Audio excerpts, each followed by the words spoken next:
The next day, James was shunting some trucks. He shunted around the yard all day, and at dawn, he was getting ready to go back to the sheds. Then, Gordon rolled up. "Hello, Gordon," said James. "Heading back to the sheds?" "Yes, I am," said Gordon. "Oh, by the way, the Fat Controller told me to give you a message. He says to take 3 boxcars to the old mine." "Why?" asked James. "He said they were decorations for one of the stations. There at the old mine, Percy will pick them up." "Okay," said James. "Oh, I should also tell you this.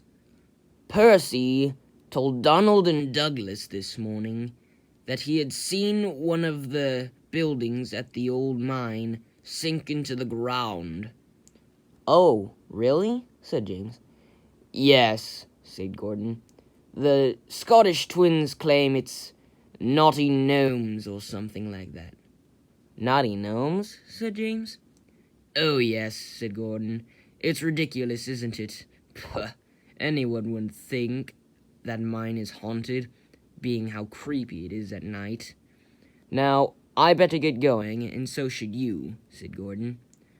"Very well," said James. "See you back at the sheds." And with that, Gordon took off.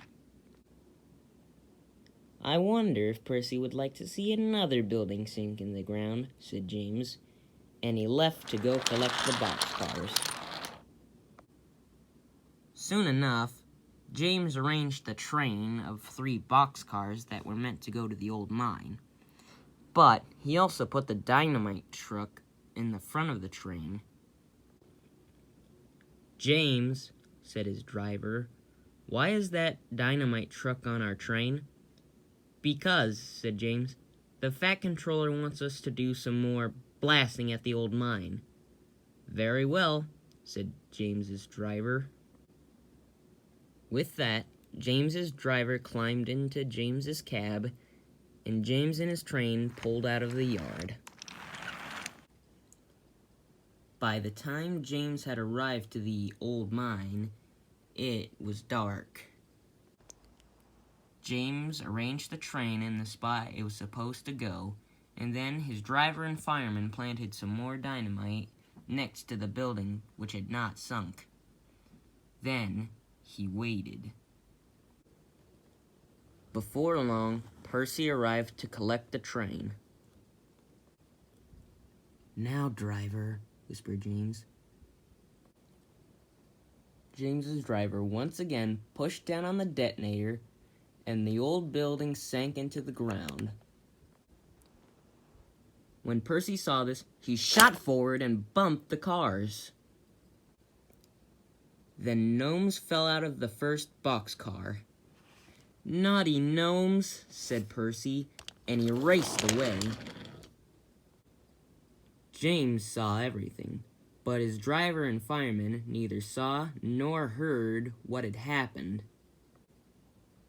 "Silly Percy," laughed James, but not loud enough for his driver or fireman to hear. After a while, Percy returned. His driver and fireman then loaded the gnomes back into the boxcar. Then, Percy pulled away with the train.